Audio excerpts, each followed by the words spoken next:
Hello বন্ধুরা, good morning. কেমন আছো সবাই? আশা করি ভালো আছো। তো দেখো এখানে আমি সকালবেলায় বসে পড়েছি নাইটির হুক লাগাতে, কেননা এখনও হুক বা বোতাম ছাড়া নাইটি পরা যায় না এখন, কেননা ছোট বেবি রয়েছে। আর মাঝে মাঝে পড়তেও হচ্ছে, কিছু করার নেই, কেননা বৃষ্টিতে যা শুরু করেছে কিছু টাইম ধরে কন্টিনিউ বৃষ্টি লেগে থাকছে, ঠিকমতো রোদ হচ্ছে না, তাই জামা কাপড় ভালোভাবে শুকোচ্ছেও না। তো আমাদের থেকে বেশি টেনশন হচ্ছে ছোটদের জামা কাপড় নিয়ে, যাদের ছোট বেবি রয়েছে তাদের তো অসুবিধাটা একটু বেশি হবে। আবার আমার তো দুটো বেবি, তো আমার একটু বেশি অসুবিধা হচ্ছে, ওদের জামা কাপড় শোকাতে বেশি অসুবিধা। জামা কাপড় থেকে বেশি হচ্ছে ক্যাথাগুলো শোকানো, কেননা ছোট বাচ্চারা খুবই বেশি হিসিপটি করে। আর আমার সোনামায়ের লাগে না অতটা, কিন্তু জামা কাপড় প্রচণ্ড পরিমাণে ভিজিয়ে ফেলে, ও জল ঘাটতে বেশি ভালোবাসে, যে কারণে ওর ঠান্ডা লাগে। আর ঠান্ডা লাগলে একদমই ভালো হতে চায় না, অনেকটা টাইম লেগে যায় ঠিক হতে। আর এখন তো বর্ষাকাল, এখন একটু বৃষ্টি হলে মশাটা বাড়ে, তো খুবই মশা ছিল, মশায় কামড়াচ্ছিল, একটু অসুবিধা হচ্ছিল যে কারণে। আর এখানে দেখো একটা মিনি বস্তা আছে, বস্তাটা এসেছিল এই যে ডেটলটা অর্ডার করেছিলাম, ডেটলটার সঙ্গে ওপেন প্যাকেট এসেছে, কেননা গ্রোসারি থেকে অর্ডার করেছিলাম। আর আমার কিন্তু যে অরিজিনাল ডেটলটা হয় সেটা থেকে এটা আমার বেশি পছন্দের, কেননা এটা লেমন ফ্লেভার, স্ট্রং নয় অতটা। অরিজিনাল যে ডেটলটা থাকে সেটার গন্ধটা খুবই স্ট্রং হয় এটার তুলনায়। আর আজকে হেলথ সেন্টার থেকে ফোন এসেছিলো যে আমার পুচকুটার বিসিজি হবে, যেটাকে জন্মটিকা বলা হয়।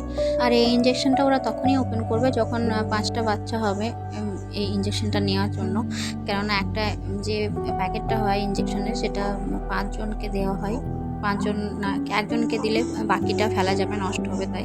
আর এই কারণেই কিন্তু হসপিটালেও জন্ম টিকাটা দেয়নি, শুধু পোলিও খাইয়েছিল, কেননা 5টা বাচ্চা ওখানে ছিল না। যাওয়ার পর বাবুকে ওজন করে নেওয়া হয়েছিল, আর ওজনটা একটু বেড়েছিল, কেননা ও অতটা যখন হয় তখন অতটা ওজন ছিল না, একটু বেড়েছিল, যেটা শুনে আমার খুব ভালো লাগলো। কিন্তু এরপর আসলো যে টাইমটা, সেই টাইমটাতে আমি তো কেঁদেই ফেলেছিলাম, কেননা ওকে ইঞ্জেকশনটা দেওয়া হবে। আর এই টাইমটা না, ইঞ্জেকশন নিতে আমিও খুব ভয় পাই, আর দেখতে তো একদমই পারি না। তো ইঞ্জেকশন দিচ্ছিল যখন, তখন তো আমি কান্না করে ফেলেছিলাম। আর ওকে ইঞ্জেকশনটা দেওয়া হচ্ছিলাম, চোখ বন্ধ করেছিলাম, বেশি কাঁদেনি বাবু, অল্প একটু কান্না করেছিল, কিন্তু তাও কষ্ট তো হয়েছে, ব্যথা হবে।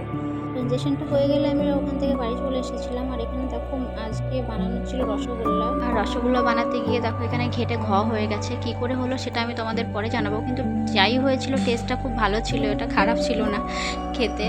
আর এখানে দেখো মা সর্ষের বালিশ বানিয়ে দেবেন, তাই জন্য আমি ধরে আছি ওটা, আর মা সর্ষেটা ঢেলে নিয়েছিলেন আর সর্ষের বালিশ বানিয়ে দিয়েছিলেন। ছোটো বাচ্চাদের সর্ষের বালিশ দেওয়া খুবই ভালো, মাথাটা গোল হয়, আকারটা ভালো আসে, তাই এতদিন করা হয়নি, কিন্তু আজকে করে নিচ্ছিলাম, লেট হয়ে গেছিলো। মা বানাচ্ছেন আর বলছেন এটা দেওয়া খুব ভালো, মাথাটা গোল হবে। আমার সোনামাকেও দেওয়া হয়েছিল, আর আমি এখানে সেই বালিশের সর্ষেগুলোই ব্যবহার করে নিচ্ছি, এটা সোনামাকে দেওয়া হয়েছিল। রোদে দিয়ে নিয়েছিলাম আর খোলটা পাল্টে নিলাম, যত্ন করে রাখলে সব জিনিসই থাকে।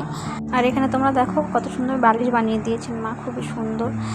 আর তোমরা যারা আমার ভিডিও দেখতে পছন্দ করো তারা প্লিজ ভিডিওটাকে একটু লাইক আর সাবস্ক্রাইব করে দিও। আর আজকের মতো এই পর্যন্ত। Thank you for watching my video.